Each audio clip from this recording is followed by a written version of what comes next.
నమస్తే, welcome to our channel. నేను సౌజన్య. AP DGP Rajendranath రెడ్డిపై వేటు పడేటువంటి అవకాశం ఉంది అని చెప్పేసి ఈ వార్త చాలా విస్తృతంగా ప్రచారం అవుతూ ఉంది. సో మరి వేటు పడేటువంటి అవకాశం ఉందా? ఈసీ ఖచ్చితంగా వేటు వేస్తోందా? ఒకవేళ వేస్తే ఎప్పుడు? ఆయన రీప్లేస్ చేసినటువంటి వ్యక్తి ఎవరున్నారు?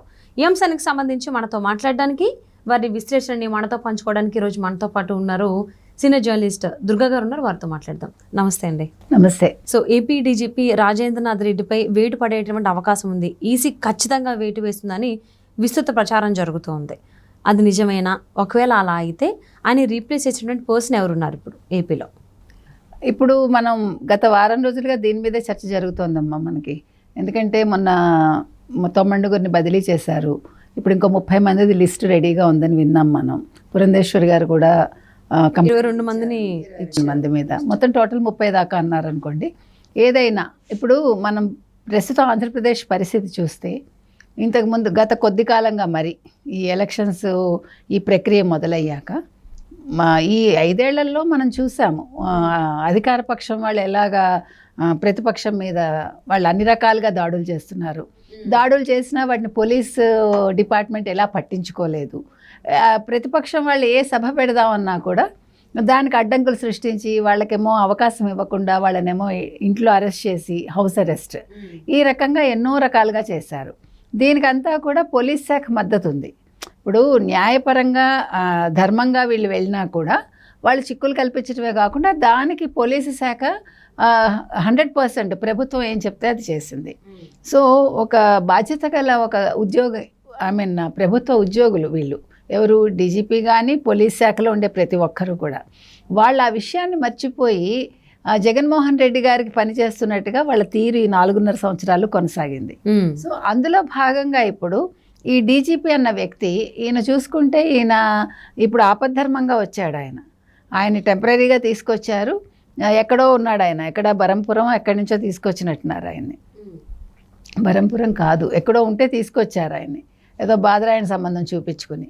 సో ఈయన్ని తీసేయాల్సిన అవసరం ఎంతైనా ఉందమ్మా. ఎందుకంటే ఓ పక్క డీజీపీ, ఇంకో పక్క సిఎస్ను కూడా. అంటే ఇప్పుడు మొత్తం ఈ సమస్యలన్నింటికీ కారణం వీళ్ళిద్దరే కాబట్టి ఇప్పుడు ఈ వాలంటీర్ వ్యవస్థను తీసుకుంటే వాలంటీర్లని కొంతకాలం విధుల నుంచి పక్కకు పెట్టమని ఎప్పుడైతే కేంద్ర ఎన్నికల సంఘం చెప్పిందో అప్పటి నుంచి ఈ డీజీపీ వ్యవహారంలో కానీ, అంటే ఈయన వ్యవహారం కానీ సిఎస్ వ్యవహారం కానీ ఒకే రకంగా ఉంది. సో ముందుగా ఇప్పుడు డీజీపీ మీద వేటు పడడం చాలా అవసరం. అప్పుడే మనకి ఎన్నికలు సజావుగా సాగుతాయి. లేదంటే ఇప్పుడు మనం ఎన్నికలు పారదర్శకంగా జరుగుతాయి అని ఎదురు చూడటానికి లేదు. ఇంకా మీరు చెప్పినట్టుగా ఎవరు రావచ్చు. సీనియారిటీ ప్రకారం మనం చూసుకుంటే మనందరికీ ఐబి వెంకటేశ్వరరావు గారు తెలుసు. ఆయన మీద అన్యాయంగా కుట్రలు జరిగాయి. ఆయన ఆ కుట్రలు లేకపోతే ఆ కేసులు అవన్నీ కూడా ఆయన ప్రూవ్ చేసుకున్నాడు. ఎవరి ముందు? క్యాట్ ముందు చేసుకున్నాడు ఆయన, కేంద్రం ముందు చేసుకున్నాడు ఆయన. నేనేమి చేయలేదుగో ఇది ఎవిడెన్స్లని ఇచ్చారు. ఇచ్చాక ఈ రాష్ట్ర ప్రభుత్వం ఆయన సస్పెండ్ చేస్తే కేంద్రం చెప్పింది మీరు సస్పెన్షన్ ఎత్తేయండి అని.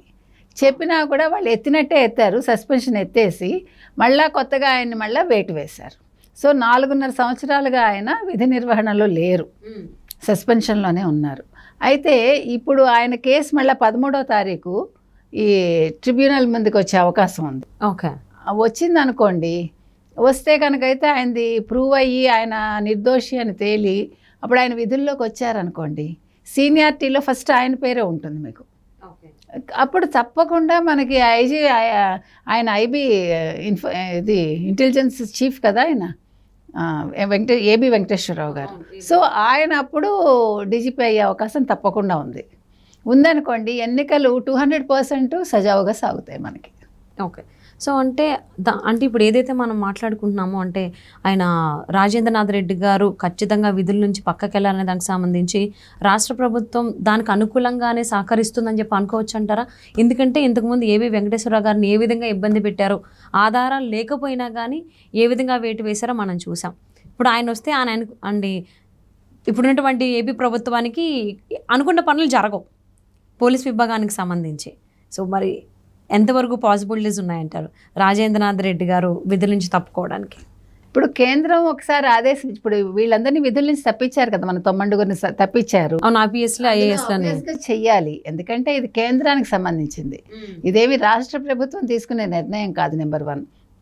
యాక్చువల్గా ఇప్పుడు ఈ రాజేంద్రనాథ్ రెడ్డి గారి ఈ విషయంలో కూడా వీళ్ళు డైరెక్ట్ నిర్ణయం తీసుకున్నారు. అయినా కూడా అప్పుడు కేంద్రం కూడా పెద్ద పట్టించుకోవాలా. కానీ ఇప్పుడు అట్లా కాదు, ఇప్పుడు బీజేపీ మనతోటి కూటమిలో ఉంది వీళ్ళతోటి. సో ఇప్పుడు దృష్టి పెట్టాల్సిన అవసరం వాళ్ళకు కూడా ఉంది. ఇప్పుడు నష్టం అనేది ఇప్పుడు ఒక తెలుగుదేశానికి ఒక జనసేనకో ఉన్నాయి కాదమ్మా, బీజేపీకి కూడా నష్టం జరిగే అవకాశం ఉంది.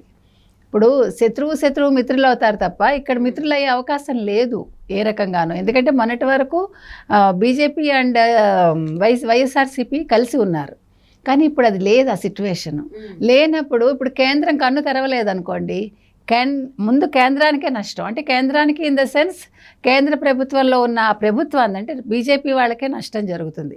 కాబట్టి వాళ్ళు అన్ని రకాలుగా ఆలోచించి రాజేంద్రనాథ్ రెడ్డిని విధుల నుంచి తొలగించేలాగా యూపీఎస్సీ కేంద్ర ఆ సంస్థకి వాళ్ళు ఒత్తిడి తీసుకురావాలి. నెంబర్ 1 ఒక యూపీఎస్సీ వాళ్ళకి. నెంబర్ 2, ఇప్పుడు రాజేంద్రనాథ్ రెడ్డి వెళ్ళిపోయాక వీళ్ళు జగన్మోహన్ రెడ్డి ప్రభుత్వం ఎంతవరకు సహకరిస్తుంది అన్నది మీ సందేహం. సహకరించకపోవటానికి ఇప్పుడు ఆయన ఆపద్ధర్మ ముఖ్యమంత్రి ఒక రకంగా.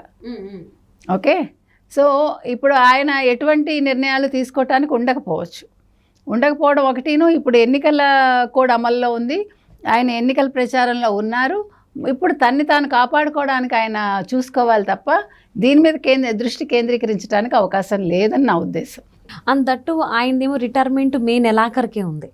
అంటే చెప్పుకోవాలంటే ఎగ్జాక్ట్గా ఫ్యూ డేస్ మాత్రమే అనుకుంటుంది, మహా అయితే 1 రోజులు ఉంటుంది. మరి ఈ 1 రోజులే ఉంది కాబట్టి ఆయనకి అధికారం ఇచ్చేటువంటి అంటే విధులు నిర్వహించడానికి పాసిబిలిటీ ఉందంటారా ఏబి వెంకటేశ్వరరావు గారికి IPS? తప్పకుండా ఉంటుందమ్మా. ఇప్పుడు మనకి ఇప్పుడు ప్రభుత్వ ఉద్యోగం అనేది ఎట్లాగంటే మీకు చివరి రోజు వరకు ఒక్క రోజున్నా కూడా వాళ్ళు ఇవ్వాలి అవకాశం. ఎందుకంటే ఇప్పుడు మీరు మే 31st మీరు రిటైర్ అవుతారని అనుకుందాము, మే 13th మీ మీద కేసు ఎత్తేసారు, లెట్ అస్ ఎజంప్ట్. ఓకే, ఎత్తేసినప్పుడు 13th అంటే ఇంకా ఇక్కడ 17-18 days ఉంది ఇంకా. So 18 days he will continue as a DGP, is it not? Let him take the decisions, up to 31st. Let him retire from 1st onwards. Meanwhile, he can. Okay. అంటే maximum Aadhaar like Rajendranath Reddy గారి పైన EC ఖచ్చితంగా వేటు వేస్తోంది. రాబోయేటువంటి ఎన్నికలు ఏవైతే ఉన్నాయో ఆంధ్రప్రదేశ్లో అవి పారదర్శకంగానే జరుగుతాయని చెప్పి ఆశిద్దాం అండి. And at the same time ఇప్పుడు అలా ఎన్నికలు ఎలా అయితే పారదర్శకంగా జరగాలో, సో పోలీస్ విభాగం కూడా అంతే కరెక్ట్గా అంటే క్రమశిక్షణతో కావచ్చు, పారదర్శకంగానే అందరికీ అంటే ఒకవైపే ఉండకుండా అలాగే పనిచేస్తుందని చెప్పి ఆశిద్దాం. అండ్ IPS ఏబి వెంకటేశ్వరరావు గారి పైన ఉన్నటువంటి కేసులు ఏవైతే ఉన్నాయో ఆధారాలు లేవన్నీ అందరికీ తెలిసిందే. సో ఆయన మీద కూడా క్లీన్ చిట్ రావాలని చెప్పి ఆశిద్దామండి. And thank you so much for spending good valuable time with us, Durga గారు.